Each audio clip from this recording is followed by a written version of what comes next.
It's 10 o'clock on a Friday morning here on the campus of Dixie State University in St. George, Utah. Last week on Talking Point Live, we left you with a couple of questions as we were addressing the topic of Education 2.0. We hope to answer probably those questions on today's show. I'm Eric Young. And I'm not as nervous as I was last week, but I am really cold.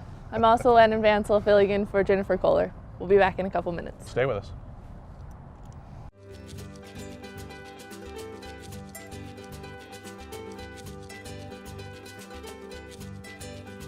See the finest art in the Southwest. Painting, pottery, galleries showcasing sculpture, photography, and fine art. Take a stroll in historic downtown St. George, where art is. Here in the Washington County School District, we are proud of our commitment to education. This focus on learning gives every child the best chance for academic success. We are proud to introduce the concept of professional learning communities, or PLCs. Now we as educators work together to focus on learning as the outcome and to collectively meet the needs of your children. Cool down at the hottest spot in Zion, Cafe Soleil, where you'll enjoy fresh, healthy, flavorful food. Located just outside the entrance to Zion National Park, sit indoors or out as you devour a delicious cup of organic fair trade coffee and a pastry, while enjoying spectacular views. We make every effort to use local, organic, and natural ingredients, and always a local's favorite, Cafe Soleil. Welcome to the Summit Athletic Club. Our full indoor-outdoor facility offers you a lifestyle for a lifetime of optimal health and wellness. With a large variety of over 140 classes per week included in your membership for less than $1 a day. We will help you reach all of your health and fitness goals. So come on down. See why we were voted #1 in Southern Utah. Don't wait. Call now. 628-5000. You'll love it at the Summit.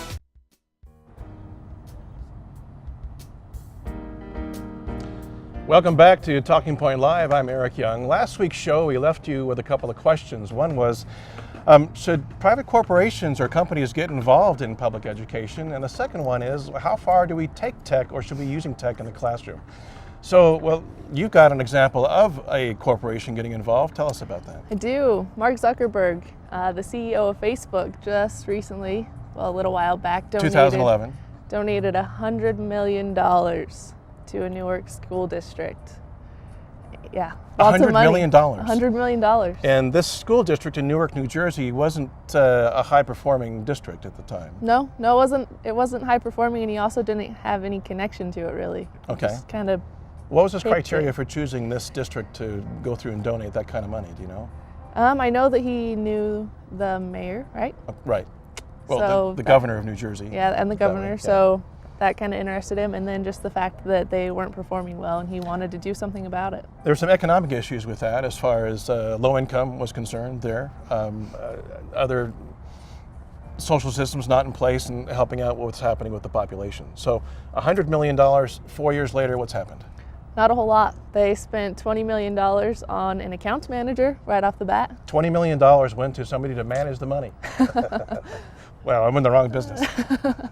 Really. Other than that, we haven't seen a whole lot of change. There's not a whole lot of change going on there. So this mass infusion of cash on a corporate level did very little that way, other than maybe buy Mark Zuckerberg a little bit of PR time in that respect. So, well, okay, so what about the technology side of things? Technology, there's a lot that you can do there. There's a lot that's been done there Yes, as well. there is Back a lot in that's been done. 1999, a teacher out of a university in New Delhi, a gentleman by the name of Sugata Mitra, decided to literally put a computer, a PC, in a wall.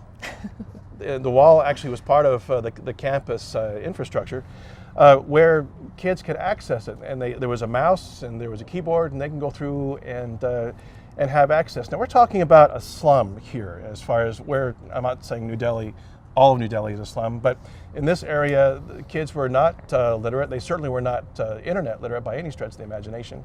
So Sugata Mitra puts this computer in a hole in the wall. We got some video on this. Let's roll the video and watch what happens. I've always said that it's not a question of what the internet will do to India, it's a question of what India will do to the internet. Children love a challenge. Learning how to operate the computer and learning how to use the internet is something that children can do anywhere. If you just put a computer in public, in an open space, then children in the age group of 6 to 12 will learn how to use it on their own, irrespective of what language they speak in, how much schooling they've done, and almost anything that you can measure. The first hole-in-the-wall computer was in New Delhi in 1999, and it was set up in a slum area. Within about 3 months, they learn almost everything there is, including, downloading MP3s and graphic equalizers and videos. I asked this child, what is this character? And he didn't know that it was called Mickey Mouse because he couldn't read. He said, it's a very nice game. It's a rat game. To him, Mickey Mouse was a friendly rat. India has always prized knowledge over many material things. All our entire philosophy is based on the fact that material things have lower value. Into this idea of multiple devices, everybody having a Wi-Fi signal and being able to go through. The only way they're able to do this was actually through this hole in the wall. And what Sugata started to figure out is a theory he calls minimally invasive education. And that is to let the student go through from a constructivist standpoint, meaning they're going through and asking the questions and then finding the answers to those questions on their own without any kind of scaffolding or facilitation as far as a teacher is concerned. And what he discovered through this process was quite alarming, and alarming in a good way, and that is that young people are naturally curious. They're really good at it. And if they're given the tools to go through and find the answers in a place where the answers exist, such as the internet, then they're going to go through and do that. In fact, within just a few days of actually doing this experiment and putting the computer in the wall, he talked about the rat video as far as Mickey Mouse was concerned. Mouse. They got to Disney.com in 3 days. And these are students, they're not even students, they're really young kids, 4 or 5 years old, coming back and working over and over and over again and playing with the mouse and working with the keyboard. Again, having very little computer literacy, let alone language literacy in that respect. He broadened the scope of this and went to a middle school. And he found out what part of the curriculum was, and it was a physics class, and it had to do with the concept of viscosity. So he talked to the professor and said, pick 4 students, 2 boys, 2 girls, whatever, and cut them loose on what they can find out about this concept of viscosity. Yeah. Give them some time and let them come back.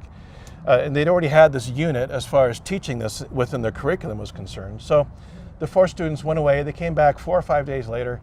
And their scores were out of the roof compared to what they were before. Off the chart. It wasn't even just a score. They were schooling the teacher now on this concept of viscosity.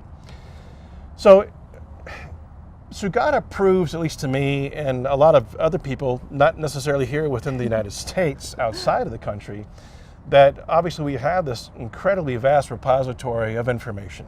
We have the answers out there. Oh yeah. And Mitra goes through and he proposes that it's not our job as teachers to go through and provide answers. It's our job as facilitators to go through and scaffold the questions and say, here's social media, figure it out. And I tried that this semester, by the way. Let people be curious. Let you go through based on your own curiosity and figure that out. Yeah. Something, though, needs to happen in order to have students obviously directed in the right direction when it comes to the amount of information that is on the internet, because anybody could put up just about anything and something needs to be vetted. How do you go through and vet your sources when you're doing research? He talked about how teachers play such an important role now because of that. They have to teach students how to figure out how sources are credible. And the biggest part for me when I do research is I don't just go to one source. You can't just go to one source and say that's it, they said it, it's on the internet, it's right, because that's not always the case. So going to multiple different sources and seeing what they all have to say about things and then comparing them to what I believe on my own too. And also looking at the things that the author has written in the past to see if they're actually worth reading. So you're vetting the author as well. Oh, very Yeah. good. Okay. Well, how does technology factor into this? We're going to take a look at what Apple has done, along with a school district, this time in a little suburb of Massachusetts. We're at to a point now to we have the ubiquity of devices like iPads and tablets and smartphones and such. We're going to look at a little case on how that's been integrated into education. We'll be right back after 2 minutes.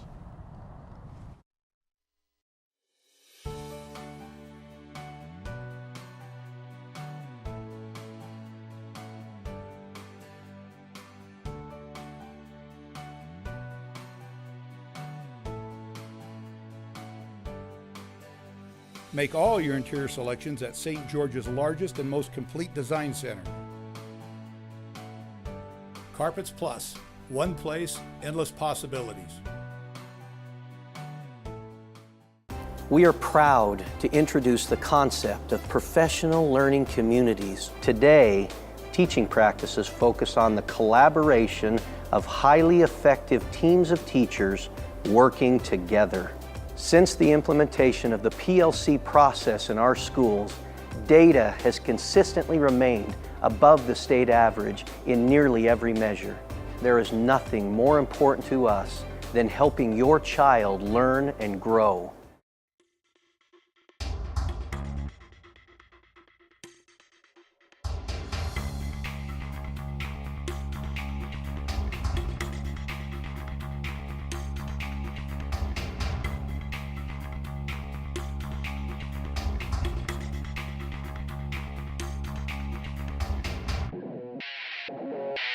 I'm a winner. I'm Dixie.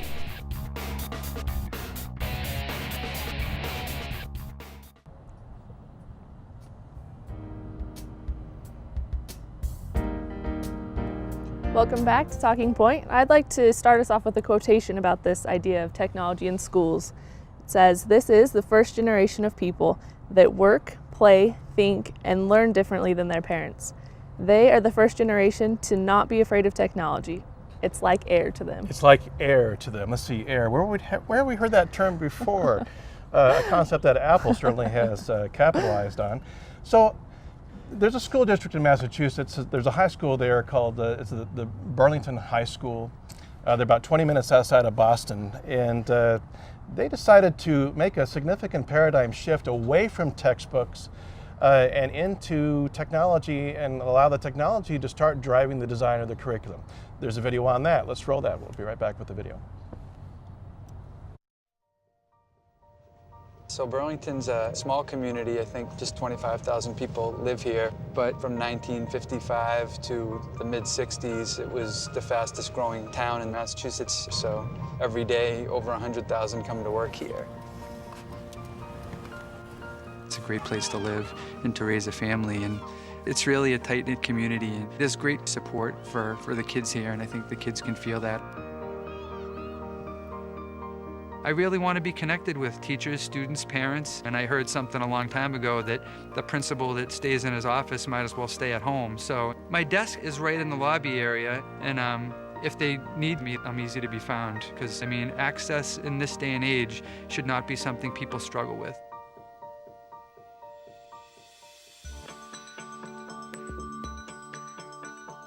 We talk about what does innovation look like, what does an engaging classroom look like.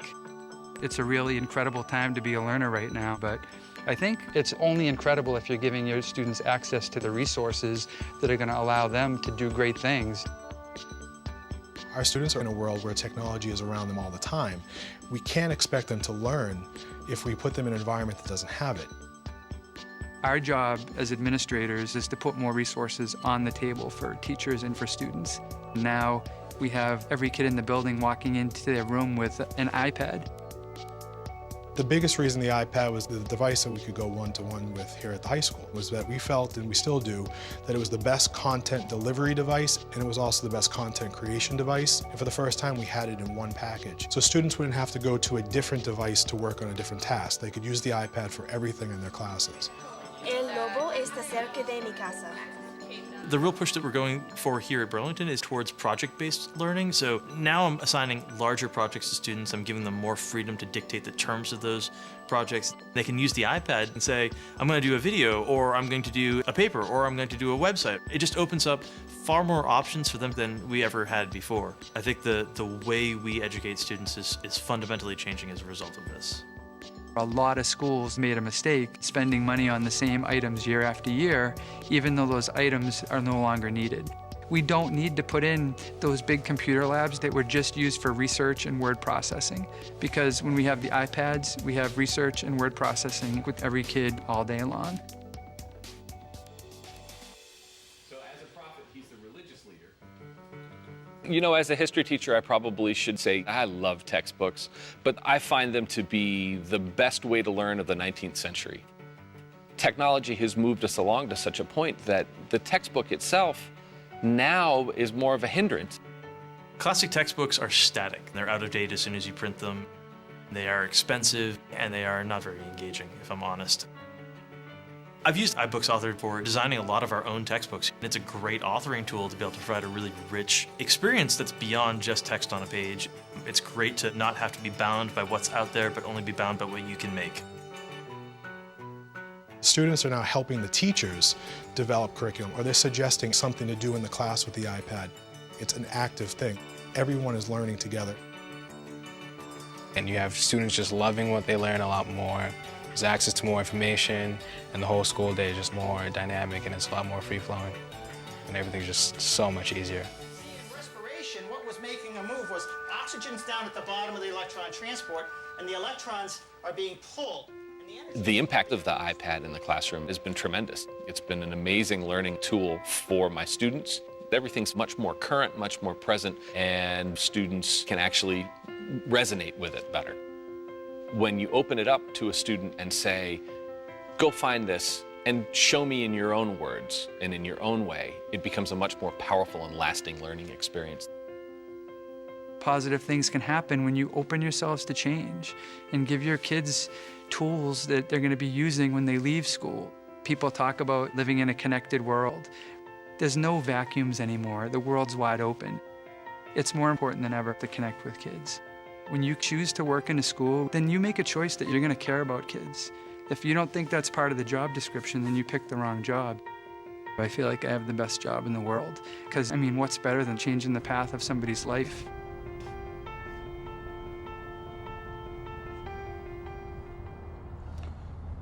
Now, in full disclosure, as you saw with the Apple logo at the end of that, that was produced by Apple, okay? But also in full disclosure, they did not fund the equipment, the software and the hardware that went into the school district. In fact, Burlington High School went through and they did not buy textbooks, they did not create a computer lab.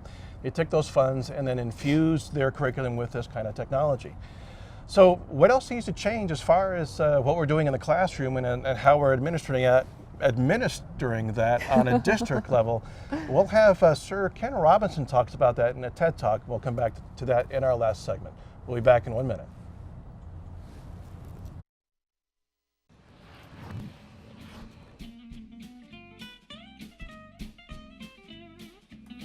Visit downtown St. George. Experience the shopping, the culture, fine cuisine, and friendly service. Experience the atmosphere, live music, and the nightlife. Visit downtown St. George and find what you're looking for. Cool down at the hottest spot in Zion, Cafe Soleil, where you'll enjoy fresh, healthy, flavorful food. Located just outside the entrance to Zion National Park, sit indoors or out as you devour a delicious cup of organic fair trade coffee and a pastry, while enjoying spectacular views. We make every effort to use local, organic, and natural ingredients, and always a local's favorite, Cafe Soleil.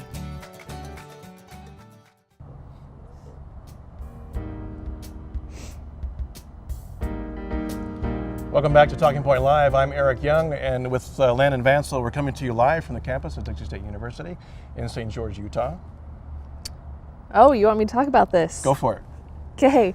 Ken Robinson talks a lot about curiosity and creativity and allowing for that. And then as I was watching his TED Talk and researching him a little bit, it made me think about the social media class that I took with you. And you asked the question one day of, how do you want to learn?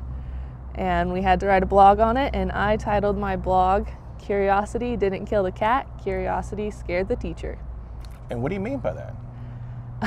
Just the idea that a lot of the times I think teachers are worried that they won't have the answer, so they don't allow for that exploration. I have plenty of teachers that do allow for that exploration, and I love that, but some teachers shy away from it. So they tell you to turn your laptop off or put your phone away or put your iPad down. And I don't think it's because they think that you're distracted. I think sometimes they think it's because they're intimidated you're by that. going to learn something from that instead of them. Yeah, sorry to cut you off. No, and you're put fine. words in your mouth that way. There's certainly an ego involved, and it's hard for a lot of teachers to let go. But imagine lifting the burden of being a content expert, and instead of being an individual teacher who can go through and assess whether or not the message is getting through. We spend more time there than we do in beating our chest and saying, well, I know everything there is to know about social media. Well, that's what Sir Ken Robinson talks about here in a TED Talk that he delivers. And he makes 3 separate points that I want to close with on today's show. Let's go ahead and roll that video. We'll be right back. But what all the high-performing systems in the world do is currently what is not evident, sadly, across the systems in America. I mean, as a whole. One is this: they individualize teaching and learning. They recognize that it's students who are learning, and the system has to engage them, their curiosity, their individuality, and their creativity. That's how you get them to learn. The second is that they attribute a very high status to the teaching profession. They recognize that you can't improve education if you don't pick great people to teach and if you don't keep giving them constant support and professional development. Investing in professional development is not a cost, it's an investment. And every other country that's succeeding well knows that, whether it's Australia, Canada, South Korea, Singapore, Hong Kong, or Shanghai. They know that to be the case. And the third is they devolve responsibility to the school level for getting the job done. You see, there's a big difference here between going into a mode of command and control in education. That's what happens in some systems. You know, central governments decide or state governments decide they know best and they're going to tell you what to do. The trouble is that education doesn't go on in the committee rooms of our legislative buildings. It happens in classrooms and schools. And the people who do it are the teachers and the students. And if you remove their discretion, it stops working. You have to put it back to the people. Sir Ken Robinson in his TED Talk, Getting Education Out of Death Valley. You can find that at TED.com. And you can also find that posted on our Facebook page at facebook.com/TalkingPointLive. I'm going to put up the other videos that we've talked about today as well. So 3 big points that Robinson makes in this TED Talk that are relatively paradigm shifting when it comes to how we view education here in the United States. The first one is that education needs to be individualized. It needs to be student-centered. And yet more and more we have increasing ratios as far as teacher to pupil roles within our traditional classrooms. They start out at 25, up to 30 or 36 and so on. And the larger that ratio goes, the less individualization is happening. The more conformity. The more conformity and the more standardization that's going on as well. Oh, yeah. And that's his other point as far as this individualization. Yeah, we need a standard to go by. He says, you know, if I go in for a physical, I'm going to want a standard gamut of testing happening as far as cholesterol and that kind of thing. And I don't want the doctor making it up, saying, well, your cholesterol level is what I call orange. And we don't know what that means. So there needs to be a standard, but at the same time, we need to not let that standard go through and pigeonhole students as to what their potential might be as far as their learning ability is concerned. Secondly, and it's kind of a conflict of interest for me to go along with this, but he says teachers should have more status. And if you look in our community here, our socialization, the people who have status are celebrities, they're professional athletes, they're not teachers. And not that I'm looking for my own YouTube page or anything that way, or for anybody else, but for starters, there can be more compensation happening on a teacher level, especially K through 12, and what's happening in the trenches as far as teaching those kids are concerned. But not only that, as Robinson talks about, there's professional development, and that is, the teacher has a degree, they come out and become involved in elementary or in secondary ed, and that's it. And there's very little else done to go through and to continue to develop that faculty, especially with the inundation of technology. And so what Robinson is arguing for here is that there needs to be more professional development, and that needs to be looked at not as a cost or a budgetary item, it needs to be looked at as an investment, especially in keeping good teachers where we want them to be. It's investing in the future, definitely. Yes, it is. The third area deals with where the governance happens as far as education is concerned. And as we introduced in last week's show, you talked about Common Core, which is governance at what level? Governs us at what level? Yeah, comes from the executive level, right? Yeah, clear up distributed from through the federal, state level, all the way down to state. comes down to a county level, into a school district level, but nothing's really being considered as far as the classroom is concerned. And that's a problem.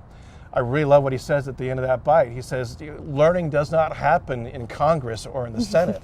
It doesn't happen in the chambers of where we're making laws.